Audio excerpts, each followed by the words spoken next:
I am a single mother. I have a 6-year-old son.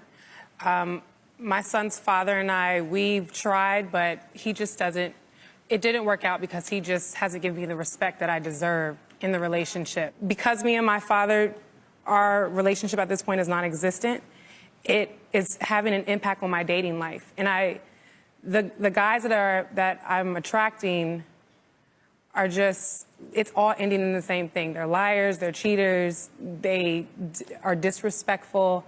I don't know what to do moving forward as to getting back out there and, you know. Look, I'm not trying to simplify anything that anybody is saying, but you have to understand how the mind works. You can't stop stuff from happening to you. Absolutely. But you have, life is 10% what happens to you, is 90% what you do about it. You can't prevent things from happening to you, but you can determine what you do about each and every one of those things.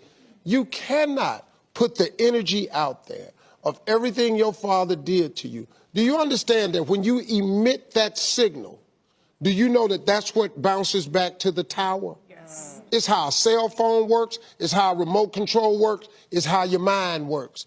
God said a man is as he thinketh. Nothing more, nothing less. So now guess what?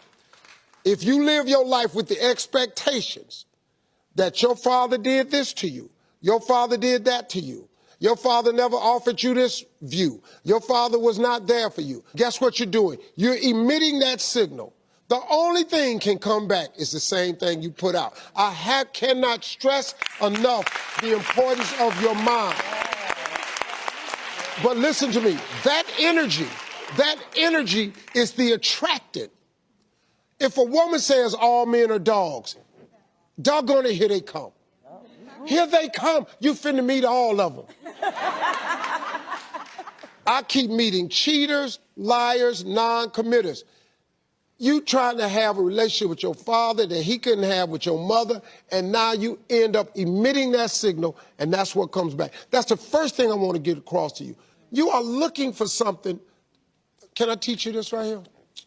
Stop looking for a man for what he'll give to you, and look for a man for what he will sacrifice for you. Right. That's a huge difference. That's the difference.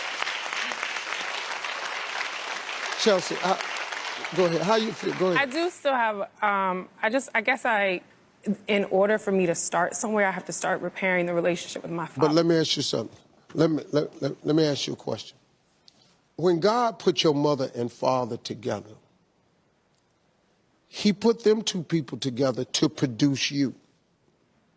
You may have been a mistake to your mother and father. They may not have even intended for you to be here, but God did. See, God don't make mistakes. The whole purpose for your mother and father was to produce you. God wanted you. Let me give you the best example I like to use. When Barack Obama's mother met his father, this man of African descent and this white woman, and they met together, and they joined together, and they had this baby named Barack Hussein Obama. I bet you didn't now one of them know what God had in store, because God needed him. He wanted him in this world because he was going to turn him into the first black man to ever be in charge of this country right here. That was his purpose.